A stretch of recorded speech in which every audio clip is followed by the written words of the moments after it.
2 Samuel അധ്യായം 12. കർത്താവ് Nathan പ്രവാചകനെ ദാവീദിൻ്റെ അടുക്കലേക്ക് അയച്ചു.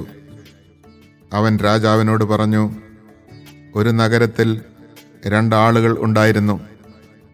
ഒരുവൻ ധനവാനും അപരൻ ദരിദ്രനും. ധനവാന് വളരെയധികം ആടുമാടുകളുണ്ടായിരുന്നു. ദരിദ്രനോ താൻ വിലയ്ക്ക് വാങ്ങിയ ഒരു പെണ്ണാട്ടിൻകുട്ടി അല്ലാതെ മറ്റൊന്നും ഉണ്ടായിരുന്നില്ല. അവൻ അതിനെ വളർത്തി. അത് അവൻ്റെ കുട്ടികളോടൊപ്പം വളർന്നു. അവൻ്റെ ഭക്ഷണത്തിൽ നിന്ന് അത് തിന്നു, അവൻ്റെ പാനീയത്തിൽ നിന്ന് അത് കുടിച്ചു. അത് അവൻ്റെ മടിയിൽ ഉറങ്ങി. അതവന് മകളെപ്പോലെയായിരുന്നു. അങ്ങനെയിരിക്കെ ധനവാന്റെ ഭവനത്തിൽ ഒരു യാത്രക്കാരൻ വന്നു. അവനു വേണ്ടി സ്വന്തം ആടുകളിലൊന്നിനെ കൊന്ന് ഭക്ഷണമൊരുക്കാൻ ധനവാന് മനസ്സില്ലായിരുന്നു. അവൻ ദരിദ്രൻ്റെ ആട്ടിൻകുട്ടിയെ പിടിച്ച് തൻ്റെ അതിഥിക്ക് ഭക്ഷണമൊരുക്കി. ഇത് കേട്ടപ്പോൾ ക്രുദ്ധനായി ദാവീദ് പറഞ്ഞു, കർത്താവാണേ, ഇത് ചെയ്തവൻ മരിക്കണം. അവൻ നിർദ്ദയം ഇത് ചെയ്തതുകൊണ്ട് 4 മടങ്ങ് മടക്കി കൊടുക്കണം. നാഥാൻ പറഞ്ഞു, ആ മനുഷ്യൻ നീ തന്നെ. ഇസ്രായേലിൻ്റെ ദൈവമായ കർത്താവ് അരുളി ചെയ്യുന്നു, ഞാൻ നിന്നെ ഇസ്രായേലിൻ്റെ രാജാവായി അഭിഷേകം ചെയ്തു. സാവൂളിൽ നിന്ന് നിന്നെ രക്ഷിച്ചു. നിന്റെ യജമാനൻ്റെ ഭവനം നിനക്ക് നൽകി. അവൻ്റെ ഭാര്യമാരെയും നിനക്ക് തന്നു. നിന്നെ ഇസ്രായേലിൻ്റെയും യൂദായുടെയും രാജാവാക്കി. ഇതുകൊണ്ട് തൃപ്തിയായില്ലെങ്കിൽ ഇനിയും അധികം നൽകുമായിരുന്നു. പിന്നെ എന്തുകൊണ്ട് നീ എന്നെ അനുസരിക്കാതെ എൻ്റെ മുൻപാകെ ഈ തിന്മ ചെയ്തു? അമ്മോന്യരുടെ വാൾ കൊണ്ട് ഹിത്യനായ ഊറിയായെ നീ കൊല്ലിച്ചു. അവൻ്റെ ഭാര്യയെ നീ അപഹരിച്ചു. എന്നെ നിരസിച്ച് ഹിത്യനായ ഊറിയായുടെ ഭാര്യയെ നീ സ്വന്തമാക്കിയതുകൊണ്ട് നിന്റെ ഭവനത്തിൽ നിന്ന് വാൾ ഒഴിയുകയില്ല. കർത്താവ് അരുളി ചെയ്യുന്നു, നിന്റെ സ്വന്തം ഭവനത്തിൽ നിന്ന് തന്നെ നിനക്ക് ഞാൻ ഉപദ്രവമുണ്ടാക്കും. നിന്റെ കൺമുമ്പിൽ വെച്ച് ഞാൻ നിന്റെ ഭാര്യമാരെ അന്യന് കൊടുക്കും. പട്ടാപ്പകൽ അവൻ അവരോടൊത്ത് ശയിക്കും. നീ ഇത് രഹസ്യമായി ചെയ്തു. ഞാനിത് ഇസ്രായേലിൻ്റെ മുഴുവൻ മുമ്പിൽ വെച്ച് പട്ടാപ്പകൽ ചെയ്യിക്കും. ഞാൻ കർത്താവിനെതിരായി പാപം ചെയ്തു പോയി, ദാവീദ് പറഞ്ഞു. നാഥാൻ പറഞ്ഞു, കർത്താവ് നിന്റെ പാപം ക്ഷമിച്ചിരിക്കുന്നു, നീ മരിക്കുകയില്ല. എങ്കിലും ഈ പ്രവൃത്തി കൊണ്ട് നീ കർത്താവിനെ അവഹേളിച്ചതിനാൽ നിന്റെ കുഞ്ഞ് മരിച്ചു പോകും. നാഥാൻ വീട്ടിലേക്ക് മടങ്ങി. ഊറിയയുടെ ഭാര്യ പ്രസവിച്ച ദാവീദിൻ്റെ കുഞ്ഞിന് കർത്താവിൻ്റെ പ്രഹരമേറ്റു. അതിന് രോഗം പിടിപെട്ടു. കുഞ്ഞിനു വേണ്ടി ദാവീദ് ദൈവത്തോട് പ്രാർത്ഥിച്ചു. അവൻ ഉപവസിച്ചു. രാത്രി മുഴുവൻ മുറിയിൽ നിലത്ത് കിടന്നു. കൊട്ടാരത്തിലെ ശ്രേഷ്ഠന്മാർ അവനെ നിലത്ത് നിന്ന് എഴുന്നേൽപ്പിക്കുവാൻ ശ്രമിച്ചു. അവനത് കൂട്ടാക്കിയില്ല. അവരോടൊത്ത് ഭക്ഷണം കഴിച്ചുമില്ല. 7-ാം ദിവസം കുഞ്ഞ് മരിച്ചു. ദാവീദിനോട് വിവരം പറയാൻ സേവകന്മാർ ഭയപ്പെട്ടു. അവർ തമ്മിൽ പറഞ്ഞു, കുഞ്ഞ് ജീവിച്ചിരിക്കുമ്പോൾ പോലും നാം പറഞ്ഞത് അവൻ ശ്രദ്ധിച്ചില്ല. കുഞ്ഞ് മരിച്ചെന്ന് നാം എങ്ങനെ അറിയിക്കും? അവൻ വല്ല സാഹസവും കാണിക്കും. സേവകന്മാർ അടക്കം പറയുന്നത് കണ്ടപ്പോൾ കുഞ്ഞ് മരിച്ചെന്ന് ദാവീദ് മനസ്സിലാക്കി. കുഞ്ഞ് മരിച്ചുവോ? അവൻ തിരക്കി. ഉവ്, കുട്ടി മരിച്ചു, അവർ പറഞ്ഞു. അപ്പോൾ ദാവീദ് തറയിൽ നിന്ന് എഴുന്നേറ്റ് കുളിച്ച് തൈലം പൂശി വസ്ത്രം മാറി ദേവാലയത്തിൽ ചെന്ന് ആരാധിച്ചു. കൊട്ടാരത്തിൽ തിരിച്ചെത്തി ഭക്ഷണം ചോദിച്ചു. അവർ വിളമ്പി. അവൻ ഭക്ഷിച്ചു. ദാവീദിൻ്റെ ദാസന്മാർ ചോദിച്ചു, ഈ ചെയ്തതെന്ത്? കുഞ്ഞ് ജീവിച്ചിരിക്കുമ്പോൾ അങ്ങ് ഉപവസിച്ച് കരഞ്ഞു. കുട്ടി മരിച്ചപ്പോഴാകട്ടെ അങ്ങ് എഴുന്നേറ്റ് ഭക്ഷിച്ചിരിക്കുന്നു. കുഞ്ഞ് ജീവിച്ചിരിക്കുമ്പോൾ ഞാൻ ഉപവസിച്ച് കരഞ്ഞു. ശരി തന്നെ. കർത്താവ് കൃപ തോന്നി കുഞ്ഞിൻ്റെ ജീവൻ രക്ഷിച്ചെങ്കിലോ എന്ന് ഞാൻ കരുതി. എന്നാൽ ഇപ്പോൾ അവൻ മരിച്ചിരിക്കുന്നു. ഇനി ഞാൻ ഉപവസിക്കുന്നത് എന്തിന്? കുഞ്ഞിനെ എനിക്ക് വീണ്ടും ജീവിപ്പിക്കാനാകുമോ?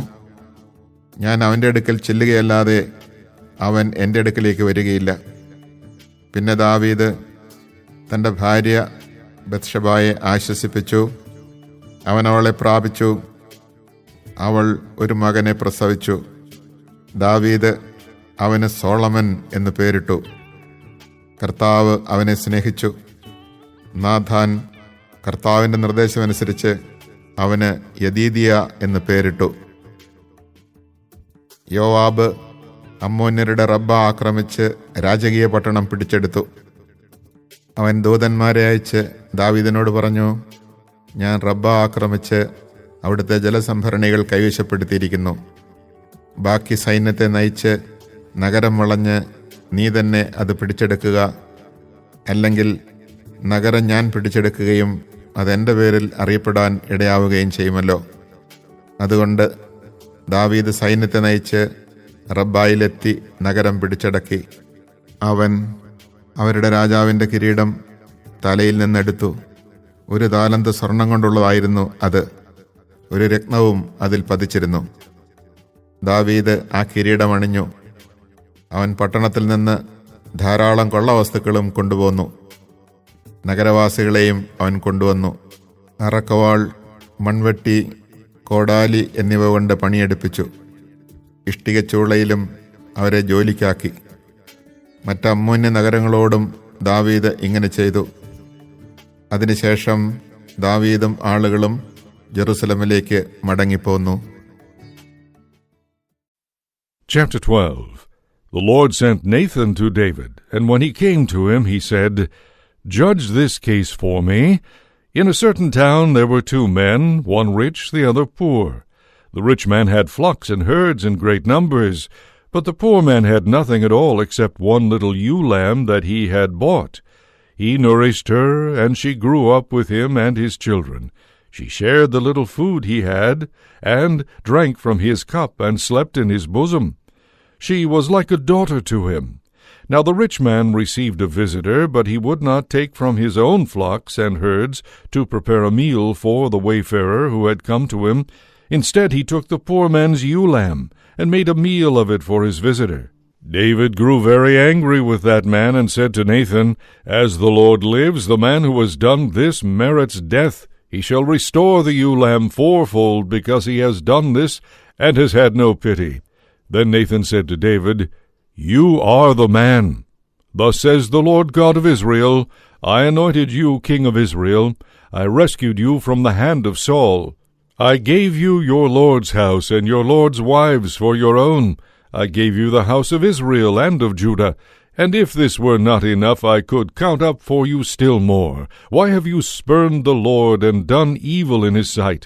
You have cut down Uriah the Hittite with the sword. You took his wife as your own, and him you killed with the sword of the Ammonites. Now therefore the sword shall never depart from your house, because you have despised me, and have taken the wife of Uriah to be your wife. Thus says the Lord, I will bring evil upon you out of your own house. I will take your wives while you live to see it, and will give them to your neighbor. He shall lie with your wives in broad daylight. You have done this deed in secret, but I will bring it about in the presence of all Israel, and with the sun looking down. Then David said to Nathan, I have sinned against the Lord. Nathan answered David, The Lord on his part has forgiven your sin. You shall not die. But since you have utterly spurned the Lord by this deed, the child born to you must surely die. Then Nathan returned to his house. The Lord struck the child that the wife of Uriah had borne to David, and it became desperately ill. David besought God for the child. He kept a fast, retiring for the night to lie on the ground clothed in sackcloth. The elders of his house stood beside him, urging him to rise from the ground, but he would not, nor would he take food with them. On the 7th day the child died. David's servants, however, were afraid to tell him that the child was dead, for they said, When the child was alive, we spoke to him, but he would not listen to what we said. How can we tell him the child is dead? He may do some harm. But David noticed his servants whispering among themselves, and realized that the child was dead. He asked his servants, Is the child dead?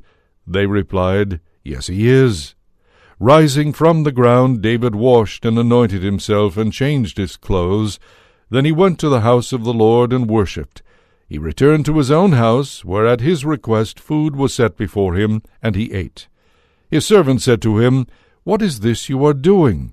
While the child was living, you fasted and wept and kept vigil. Now that the child is dead, you rise and take food." He replied, "While the child was living, I fasted and wept, thinking, perhaps the Lord will grant me the child's life. But now he is dead. Why should I fast? Can I bring him back again? I shall go to him, but he will not return to me." Then David comforted his wife Bathsheba. He went and slept with her, and she conceived and bore him a son, who was named Solomon. The Lord loved him and sent the prophet Nathan to name him Jedediah on behalf of the Lord. Joab fought against Reba of the Ammonites and captured this royal city. He sent messengers to David with the word, "I have fought against Reba and have taken the water city. Therefore assemble the rest of the soldiers, join the siege against the city, and capture it, lest it be I that capture the city, and it be credited to me." So David assembled the rest of the soldiers and went to Reba. When he had fought against it and captured it, he took the crown from Milcom's head. It weighed a talent of gold and precious stones. It was placed on David's head.